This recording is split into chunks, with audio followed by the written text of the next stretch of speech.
Hausa Fulani là ń gbọ́, ṣùgbọ́n ó dàbí ẹni pé omi ti fẹ́ tẹ̀yìn wọ̀gbìn lẹ́nu fáwọn Fulani. Ó dàbí ẹni pé àwọn Hausa yìí wọ́n ti ń jí dìde. Ó dàbí ẹni pé ọ̀bẹ òṣèlú àwọn Hausa ó ti fẹ́ ba Fulani nídìí. Ṣé ẹ mọ̀ wípé ọjọ́ gbogbo ń tolè, ọjọ́ kan ni tolóhun. Olóhun àwọn Hausa ti jí, ó kù kó lè wá bí ó ṣe gbà. Hausa Fulani là ń gbọ́, àwọn Hausa ní kò sí Fulani ran àwọn. Ṣùgbọ́n Fulani sọ pé ewúrẹ́ ò sọ pé òun ò sọmọ ìyá àgùntàn. Àgùntàn ló ní ìyá àwọn òbí dúdú, ṣebí gbà tí wà ò jọra ni. Wọ́n bá wá ní mọ̀wàfó níwà ní jọ̀rẹ́jọ̀rẹ́. Ṣé ẹni ire a máa ṣe ọ̀rẹ́ apààyàn? Ṣé ẹni ire tá a bí nílé ọmọlúàbí kò ní sá fún apààyàn? Bí wọ́n bá gba Hausa sílé kó ṣe security, ẹ fẹ́ràn wọn tẹ́ ẹ bá wò dáadáa, àní ń ta ṣúùtì ta gbogbo ẹ̀ káàkiri. Ṣùgbọ́n gbọ́ ti ń di pé àwọn Fulani tí mingu mọ́ wọn, wọ́n ti ríra wọn bí ọmọ ìyá, wọ́n ti ń ṣonílé ń sùtá. Fulani kì í bá ní ṣọ̀rẹ́ àìpani. Ẹ jẹ́ á lọ bí ìròyìn ọ̀hún gangan. Àwọn Hausa ti ní ẹgbẹ́ tàn án dálẹ̀ yìí, ọ̀bẹ ọba àwọn Fulani ń dì. Àwọn ọ̀bá wọn ṣe mọ́, pàápàá jùlọ nínú òṣèlú.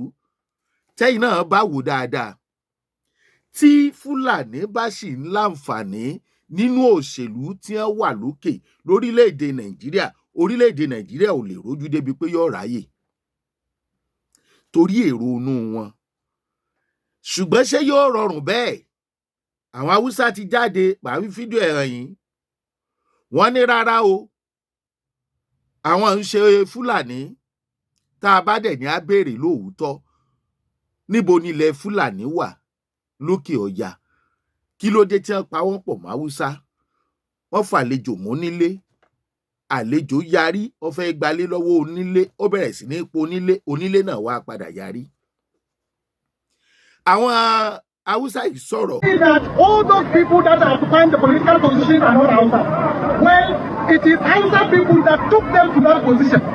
So that's why we are saying to the world, to the Nigerian politicians, anybody that is not going to take Hausa people to the consideration, ranging from giving them position in politics and other positions, Hausa people are not going to vote that person.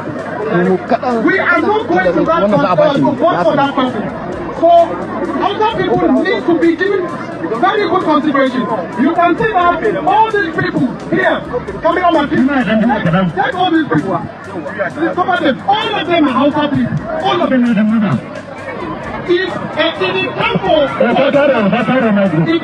what can you see that those people who are occupying political positions who are not Hausa by friends are the ones that will come and bring their sons and daughters to contest in our own Hausa land. So that is why we stand up and say that we are no longer going to fold our hands and keep just looking at those people enjoying the blessing that Allah Almighty God has endowed us with in Hausa land. So short and precisely, I'm trying to tell you that any politician that doesn't want to go along with the Hausa people is not going to succeed. Any politician, whoever the person is, we have made our people to make their mind that they are only going to vote the Hausa person or somebody that. Ṣé yóò rọrùn fún Fulani láti gbà bẹ́ẹ̀? Ṣé wọ́n máa ń gba nǹkan bẹ́ẹ̀? Ṣé Fulani yẹn ṣé wọ́n easy bẹ́ẹ̀? Torí àwọn ìwà tí ń bẹ́nu wọn ló jẹ́ kí n máa rò bẹ́ẹ̀ o. Ṣé Fulani ó take it easy? Torí táwọn Hausa ń sọ ni wípé wọ́n ran àwọn lọ́wọ́. Gbogbo àwọn tó wà lókè yẹn tara wọn ni wọ́n mọ̀. Ilẹ̀ àwọn ni wọ́n kàn ń gbà. Gbogbo kútẹ́rí tí wọ́n ń pé wọ́n ju bọ́ọ̀mù wọn ṣe gbálẹ̀ Hausa yẹn, kò àwọn Fulani kọ́ ni ń para wọn, Fulani ń pa Hausa ni. Ṣé ẹ mọ̀ wípé pípọ̀ Fulani wọ́n níbi tí wọ́n máa fì sí, wọ́n ti mọ bí àwọn Hausa wà. Tẹ́ ẹ bá wò lóòótọ́, allegedly, ṣé ká má sọ pé òótọ́, allegedly, wàhálà tó ń ṣẹlẹ̀ lórí nọ́ọ̀tì tí wọ́n fi ń para wọn kò lè jẹ́ ìran Fulani ní paran Fulani. Bó lè yín ó ṣe máa pọ̀ mọ́ ẹ̀yẹ. bí wọn ò bá tí ì kó àwọn ọmọ ìyá tiwọn àwọn ẹbí wọn gan lọ sí àwọn ibì kan ó níbi tí wọ́n lè dé gbogbo bí wọ́n ṣe ń jí àwọn emir gbé àbí tí wọ́n ń dáná sun pálásì káàkiri wọn ò ṣe dé ká ọ̀dọ̀ Sultan. tẹ́ bá dẹ̀ wo agbára ẹnujọ́ mẹ́ta yìí tí ààrẹ Bọ́lá Ahmed Tinubu ń lò bí wọ́n ṣe ń lò bó ṣe yẹ kán lò rí i pé ọ̀bẹ ń ba àwọn Fúlàní nídìí kò fẹ́fọ̀ àwọn Fúlàní àwọn middle belter ló dàbẹ̀ pé ó fẹ́ máa fẹ́fọ̀ báyìí àwọn Fúlàní ò sì fẹ́ràn àwọn middle belt wọ́n fẹ́ mú wọn mọ́ra kan sọ pé nǹkan kan náà làwọn àwọn yẹn dẹ̀ dáwọn ò ṣe nǹkan kan náà ṣé lóòótọ́ wa kọ́ só ọmọ bàbá àbí ọmọ ìyá ẹ̀ nìkan mẹ́bí ẹ̀ ni bí wọ́n bá wá fagídí fà wọ́n mọ́ra tó ṣèlú bá lọ tán ó tún bẹ̀rẹ̀ sí ní pa wọ́n pakúpa ṣé Haúsá ní daran ni àbí Fúlàní ìwà wo làwọn darandaran yìí ń wù àwọn x-men tí wọ́n ní kán kó AK-47 lẹ̀ tí wọ́n kọ̀ tí wọn ò kó lẹ̀ ṣé ẹ mọ̀ pé bí wọ́n bá wà lórí ìjọba ẹ rántí ayé Buhari agbára ọ̀ká àwọn darandaran yìí ayé Buhari ní wọ́n fọ̀pálẹ̀ ní wọ́n gbé AK-47 tí wọ́n fi ń daran ṣùgbọ́n gbà Buhari kú tán tí bàbá wa lo agbára òṣèlú ọ̀bẹ wa ń bà àwọn Fúlàní dì í àwọn Haúsá ti wá dìde wọ́n ní rárá àwọn Fúlàní nìkan àwọn ní ìran tí ń ṣe agbésùmọ̀mí tẹ́rọ́rìsì lágbàáyé àwọn nìkan ni wọ́n fẹ́ sọ gbogbo orílẹ̀-èdè àgbáyé di tẹlẹ́sìn kan àwọn kan ní ń jiyàn gbé tí ń gba ránsọ́ọ̀mù àwọn kan náà ní ń lọ ṣọ́ọ̀ṣì tí ń lọ sun ṣọ́ọ̀ṣì tí ń sun mọ́ṣáláṣí ẹ dákun bo ni wọ́n gbà ń sin lọ́hùn ibi ìpànìyàn àwọn Haúsá ti dìde àwọn Haúsá ti dìde nígbà tí ń pààyàn nílé Haúsá tá à ń sọ pé Sultan àtàwọn Gúmi ò sọ̀rọ̀ ṣé Fúlàní ni wọ́n ń pa ni àwa nìkan sọ̀rọ̀ àwọn Haúsá ni kí ni ìjà Haúsá Fúlàní abájọ tí wọn ò fi fẹ́ history nínú ìtàn tí wọ́n fi yọ kúò ìtàn pé alárìnkiri ni wọ́n kó má bàa bọ́ ọ̀tá wọ́n ti dà wọ́n pọ̀ mọ́mọ́ tọ́ wọ́n ní bílẹ̀ kan bá ń tòrò ọmọ àlè ibẹ̀ ni ò tí ì dàgbà ṣùgbọ́n bọ́mọ àlè bá wá dàgbà tán ìta ń sọ fún bàbá wa Bọ́lá Ahmed Tinubu tá a sì rò pé wọ́n ń gbègbèsè náà lábẹ́nú torí kò yí sí òun náà ni wípé bọ́mọ bá gbọ́ngbọ́n kúkú ìyá rẹ̀ náà ó gbọ̀ngbọ́n yẹn sísìn bọ́ bá kú lẹ́ẹ̀rùn ìyá rẹ̀ ó sùn lóòjò bọ́ bá kú lóòjò ìyá rẹ̀ ó sin lẹ́ẹ̀rùn. bàbá agbára òṣèlú yìí Ọlọ́run ràn yín lọ́wọ́ ó ní bí èèyàn ṣe ń ṣe bẹ́ẹ̀ ṣe ń ṣe yìí tọ́lọ́run máa ń ràn lọ́wọ́ agbára ẹjọ́ kù ní ọ̀dọ̀ wọn gbágbára bá padà dọ́dọ̀ wọn wọ́n fi ìkanra ìmọ̀ọ́mọ Yorùbá o àwọn yìí kan náà ni sàríà àwọn yìí kan náà ni jihadi èmi ọ̀gbọ́ bí ogun mímọ́ ibi ogun ti ń jẹ́ ogun mímọ́ téèyàn ti ń fẹ̀mí ara ẹ̀ ṣòfò àwọn tẹ̀mí màálù tó jọ wọ́n lójú ẹ̀mí èèyàn lọ tí Fúlàní bá ní access sí ipò olórí lórílẹ̀-èdè yìí ègé àfikánmọ́ ni o tí wọ́n bá fi ní wàhálà ni o now àwọn ọmọ ọkọ̀ Haúsá àwọn tó nílẹ̀ gan wọ́n sọ gbogbo nǹkan tó ń ṣẹlẹ̀ wọ́n ní wọ́n ẹ máa gbọ́ o wọ́n ní enough is enough ọ̀pọ̀lọpọ̀ ipò ńláńlá tó ń ti nọ́ọ̀tì wá sí ilé ìjọba láti local ni o títí dé federal level wọ́n ní kò sáwúsá ń bẹ̀ áàlì lẹ́ fi máa ráwúsá Fúlàní ni ìwọ́n ti gbogbo àwọn ológo fẹ́ gbogbo wọn padà wọ́n láwọn ò jẹ́ Haúsá Fúlàní mọ́ pé Fúlàní tí ó ń wà lókè wọ́n rẹpísẹ́ǹtì Haúsá wọn ò rẹpísẹ́ǹtì àwọn dáadáa pé gbogbo àǹfààní tó ń jáde ń bẹ̀ ọ̀dọ̀ wọn nìkan ló ń lọ tẹ́ ẹ bá dẹ̀ wò lóòótọ́ wọ́n ní kò sí progress development nílẹ̀ Haúsá tó bá jẹ́ Haúsá ló wà ńbẹ̀ ó yẹ kí development ó wà ṣùgbọ́n nígbà ó ti jẹ́ pé àwọn tí kì í ṣàwọn ní ìlú tí wọ́n nílẹ̀ wọ́n ti rí bí àǹfààní láti kówó yẹn jẹ bí wọ́n bá dẹ̀ ti ń kó jẹ ìlú wọn gangan ní lọ́ọ́ fi tó ṣe o ẹran tí Buhari ṣe o bó ṣe kó mọ́tò lẹ́yìn tó ní ká máa kó lọ Nìjẹ́ ẹran tí owó Nàìjíríà tó ná sí Nìjẹ́ ṣé ẹ dápẹ́ bá fi sáwọ́ abẹ́ comment section ṣé kọ́lọ́hún fọ̀run kẹ́ wọn ní àbíbò àwọn Haúsá làwọn ń dìbò tó pọ̀ jù fáwọn Fúlàní yìí láti dórí ipò. Àwọn ò dìbò fún Fúlàní mọ́. Wọ́n ní gbogbo nǹkan tó dáa ibi tí wọ́n ń kó lọ ọ̀dọ̀ àwọn èèyàn wọn. Ṣé Sultan, is it true? Kí ló dé tílẹ̀ Haúsá ò develop? Ṣé bẹ́ẹ̀ láwọn representative? Ṣé bó ní tíjọba ń fún yín? Ó ṣe jẹ́ nígbà tẹ́ fẹ́ develop nọ́ọ̀tì, àwọn bandit ló dìde látàkàtà yín. Fáìtàrò wo, àǹfààní wo ló jáde láti nọ́ọ̀tì? Ẹ jábèrè lọ́wọ́ Sultan ní tilẹ̀ ń tọ́lọ́hún. Sultan, Haúsá ni yín ni àbí Fúlàní? Tẹ́ ẹ bá jẹ́ Fúlàní, níbo ni ilẹ̀ yín gan wà ní Haúsá? Ọgbọ́n ni ẹ fi lé àwọn Haúsá ìtàn lórí ìṣèjọba traditional. Wọ́n fi ẹ̀sìn tàn wọ́n, tá à ń pariwo fọ́mọ Yorùbá. Wọ́n gba àṣà ìbílẹ̀ wọn lọ́wọ́ wọn, wọ́n gbé ẹ̀sìn lé wọn lọ́wọ́. Rí pé àwọn Saudi ò fẹ́ràn àwọn Arábí torí wọ́n mọ̀ pé terrorist ni wọ́n. Saudi tó lẹ̀sìn mùsùlùmí gangan, wọ́n wá lọ sásá bí àwọn other country tó jẹ́ Islamic country. Wọ́n fi wá ń gbowó láti wọ́n promise wọn pé àwọn máa sọ gbogbo orílẹ̀-èdè di Islamic. Ọ̀nà wo náà fẹ́ gbà sọ́dà? Wọ́n lè fagídí múyàn, ṣùgbọ́n náà ogun ni.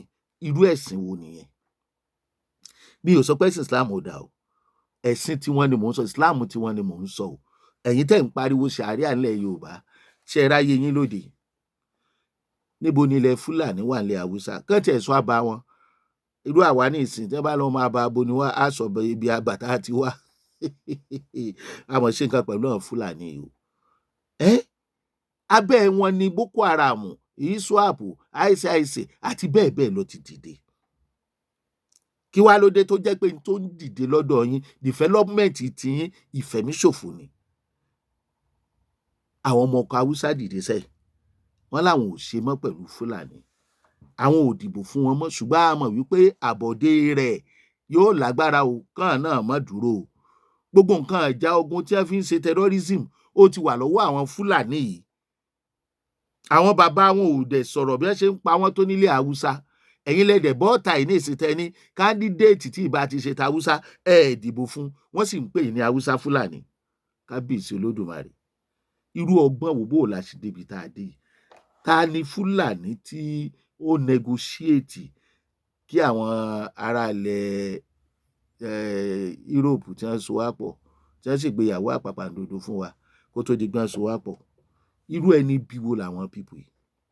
Kò wá sí gáǹgì kankan tó jẹ́ gáǹgì àlàáfíà nínú ẹbí àwọn Fúlàní yìí.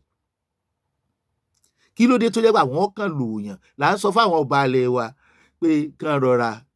Àwọn tó bá wà lábẹ́ Fúlàní àbí tí wọ́n bá fẹ́ Fúlàní níyàwó tí wọ́n ti ń bí Fúlàní lọ́mọ, kán rọra o.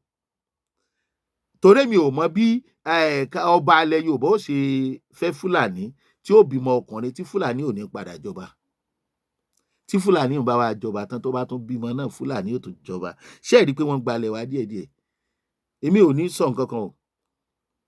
Ṣùgbọ́n gbogbo ẹni tí Fúlàní bá ṣe, ikú ni ó padà fi pa onítọ̀hún. Wọ́n wá kóra wọn wá bìbà. Ẹ wá ń ta orí àpèrè fún Fúlàní, ẹ̀ ń wé láwàní kiri. Wọ́n lọ́ba kan Olúwo, ó ní kí Trump ilẹ̀ Amẹ́ríkà kó tọrọ àforíjì lọ́wọ́ àgbáyé lórí tó ń ṣẹlẹ̀ ní Iran. Ojú dẹ̀ gbà mí tì pé bó bá jẹ́ ẹni tó jẹ́ arúgbó tí ọpọlọ ẹ ti ń yòrò tó ti ń padà bí ó ti ń bọ̀ ló sọrú ẹ̀, á ní àgbà ló ń ṣe wọ́n. Ṣùgbọ́n nítorí ibi tí wọ́n ti ń jẹ tí wọ́n ti ń mu, kán tọrọ àforíjì lọ́wọ́ àwọn tó ń sponsor afẹ̀míṣòfò lórí wípé wọ́n pa ẹni tó ń sponsor afẹ̀míṣòfò. Ọba ilẹ̀ Yorùbá bí wọ́n ṣe ń ní làákàyè tó tán jọmọlúàbí tó, ọ̀kan nínú wọn wá dìde, ó ní kí àwọn tó gbógun ti afẹ̀míṣòfò kan tọrọ àforíjì. Irú ọba yẹn náà ṣé kìí ṣe afẹ̀míṣòfò ni? Ẹ dáhùn. Kí ló yẹ kán ṣe fúrú àwọn èèyàn yìí? Àwọn èèyàn tó jẹ́ wípé ẹlẹ́yàmẹ̀yà ni wọ́n ń ṣe. Ẹlẹ́sìnjẹ̀sìn nítorí ẹ̀sìn wọ́n ń fẹ̀mí èèyàn ṣòfò. Àwọn ìran ajínigbé, àwọn ìran apani. Ẹ jọ̀ọ́, ṣé báwọn Haúsá ṣe dìde páwọn ò bá wọn ṣe mọ́ ẹ̀? Ṣọ́dà àbí ọ̀dà? Bàbá wa Bọ́lá Ahmed Tinubu bẹ́ẹ̀ ṣe ń tó Ọlọ́run bá yín tó o, ṣùgbọ́n Yorùbá ni mo bá lọ́rọ̀, Yorùbá mo bá lọ́rọ̀. Tó bá mú àwọn Haúsá dìde láti sọ pé àwọn ò bá Fúlàní ṣe tẹ́dẹ̀ ń pe orúkọ wọn pọ̀, ṣé Yorùbá lè bá Fúlàní ṣe? Ṣé ẹ̀mọ̀ pé àtúnsọ̀rọ̀ Haúsá mọ́ ń sìn, àwa náà ti rí i pé ọmọ ọkọ làwọn Haúsá, wọ́n kó ẹrẹ̀ bá wọn ni, wọ́n ti mú wọn lẹ́rú already, kò rọrùn láti bọ́ lóko ẹrú, torí tí ó gbẹ̀yìn eléyìí náà nísìn àti ìmọ̀ bí wọ́n ṣe jáde. Kí lẹ ní kó ṣẹlẹ̀? Ṣé ìran Yorùbá àti ìran Fúlàní lè jọ ṣe pọ̀? Bá a ṣe ń tò lọ yìí, ṣó yẹ ká máa bá Fúlàní ṣe? Ẹ jẹ́ ká fi sábẹ́ comment section. Oore wo la fẹ́ gbà lára Fúlàní? Oore wo ni wọ́n ti ṣe orílẹ̀-èdè Nàìjíríà? Ṣé nǹkan kan náà ni wá? Àwọn Haúsá làwọn ò kì í ṣe nǹkan kan náà o. Ta ni ó wàá bẹnu tiwa sọ pé a kì í ṣe nǹkan kan náà? Àṣìrọ́ máa lé Yorùbá tó jẹ́ wípé ẹ̀yin Fúlàní ló tòsí nínú ìdìbò tó ń bọ̀. No, it's a free word. Ṣùgbọ́n ojúrú yín ó máa bò. Tí Fúlàní bá ní access sí ìjọba ní orílẹ̀-èdè Nàìjíríà, gbogbo èròǹgbà àwọn Buhari yóò di mímúṣẹ.